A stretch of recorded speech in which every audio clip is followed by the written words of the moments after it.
Welcome back into Mean Green Game Day. We're going to take some stabs at what we think is going to happen throughout this big week of college football. This is one of the most loaded weekends in recent college football history. It's been years since we've had a weekend this stacked. You hear the crowd pop behind us. Something good must have just happened for UNT. It's a big eruption from the crowd.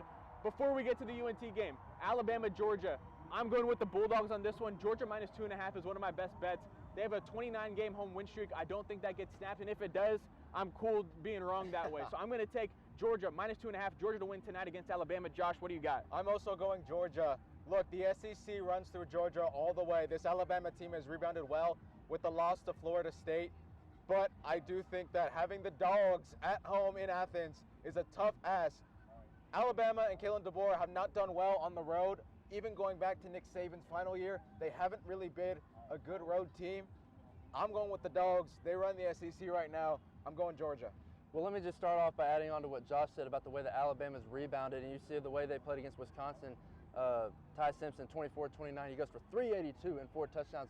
Ryan Williams, the young 18-year-old now, with a big game as well, with 5 catches for 162, 2 touchdowns. That being said, even though funny things happen in this game between Alabama and Georgia, the way that Alabama has been able to kind of own Georgia the last few years, you don't make picks because funny things happen.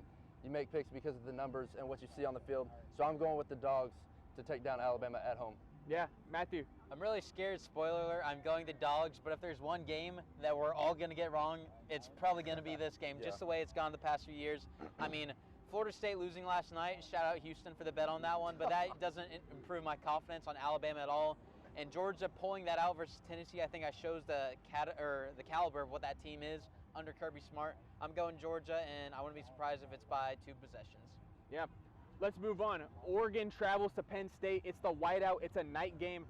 I'll be honest with you. This was a game in the preseason. I was so confident in Penn State going into this one because Oregon was young. They got him at home for the whiteout. It was a good spot. And now that the season has started and the games have been played, Penn State has looked really bad. I've talked to a couple people, and some of them really do think that Penn State has been not showing anything. They've intentionally been letting off the gas against these inferior competitions to ramp up for this Oregon game. I just can't buy that. I have to go with what I've seen so far this season. I know Oregon hasn't played a team with a pulse yet, but I'm going to go with the Ducks to get a big upset win at Happy Valley. I'm going with Oregon as well. Penn State is 1-23 in games against top 5 ranked teams since 2016. That's been the big thing with James Franklin and the Nittany Lions is they haven't beat the team.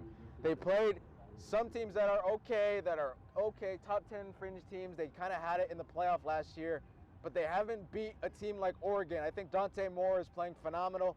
Look, they haven't really played anybody either, but I do think this Oregon team is really good. Even with the whiteout in a hostile environment, I really like their chances. Hill and Whittington are a monster running the football. I think that Dante Moore has been playing really good football, getting the ball downfield. I can easily see the Ducks winning this one. It's going to be kind of close because I feel like Oregon's run defense is not the best. They kind of struggled against Northwestern, but Dan Lanning was also very upset when that happened, so I have a feeling they've tweaked that a lot since then.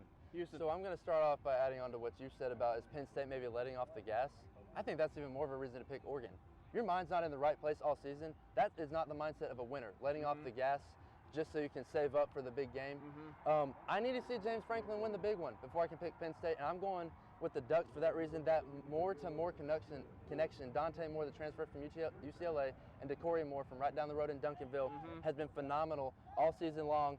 And for those reasons that I'm going with Oregon in this one. Yeah, Matthew, what do you think? I think this is a classic contender versus pretender matchup. I'm going Oregon. I think it's going to be a very tight first half, but I think Oregon's going to edge them out in the second half and give me Oregon in Beaver Stadium. Important to note, this is Dante Moore's first road start since he was a freshman at UCLA in 2023.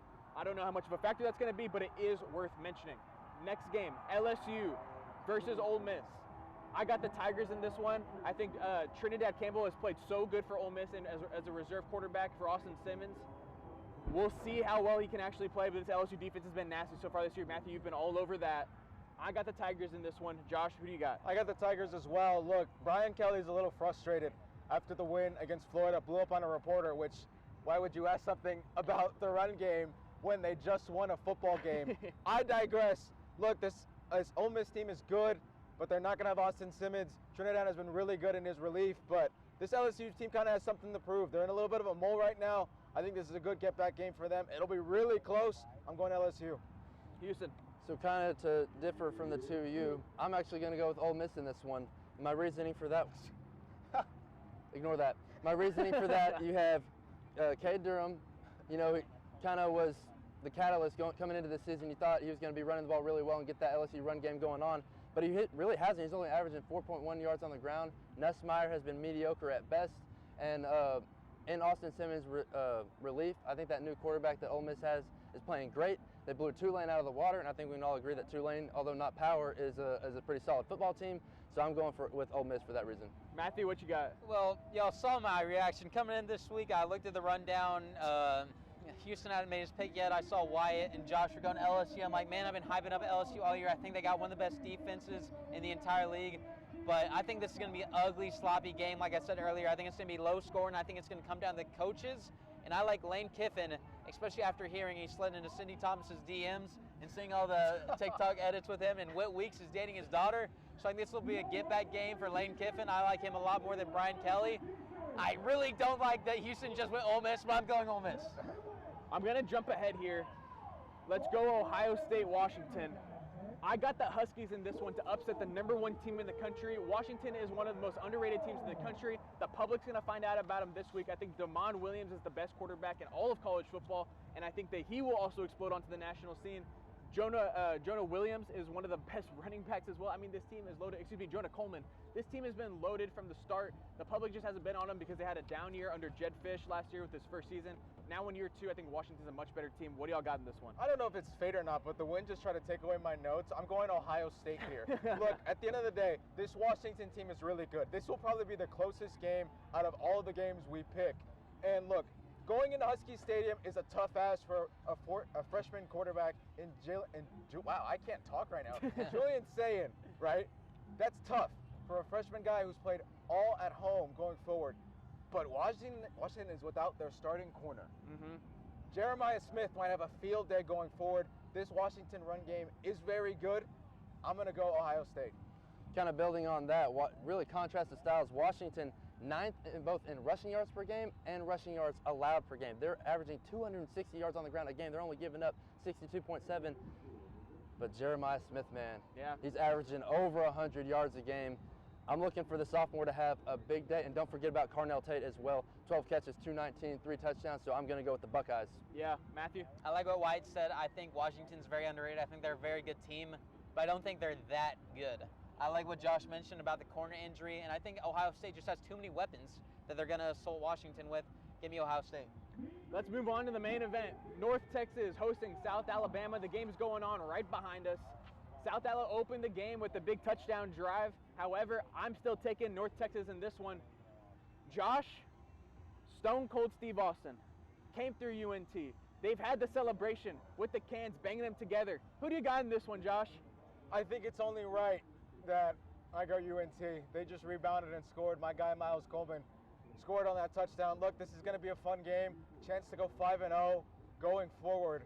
This is going to be a really fun game. Chance to go since the 1950s, 5-0. Yeah. Going to be a lot of fun. Houston, what you got? I'm going to agree with that as well and say that I'm going to go with UNT. I'm not too high on South Alabama. South Alabama, really kind of one receiving connection there between Davenport and the top receiver, Devin Voisin, with 27 catches and 360 yards. That makes up 47% of Davenport's yards. I think that UNT's secondary is talented enough to shut that down. I don't think that South Alabama's defense is good enough to keep up with UNT.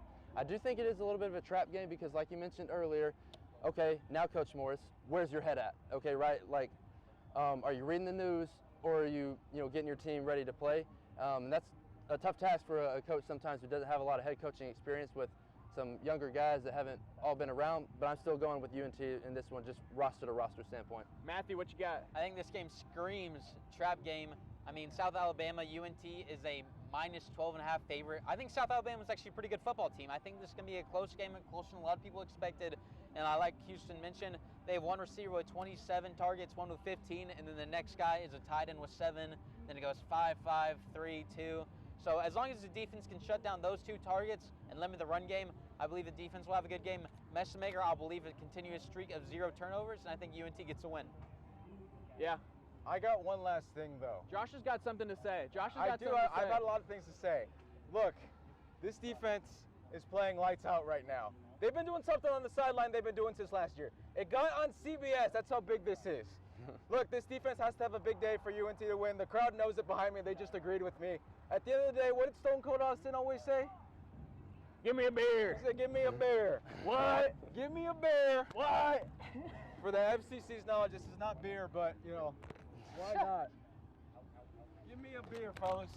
You know what? Let me get the eagle head, too, while I'm at it. Yeah. I'm taking the mean green all the way, baby. Let's go! Let's go!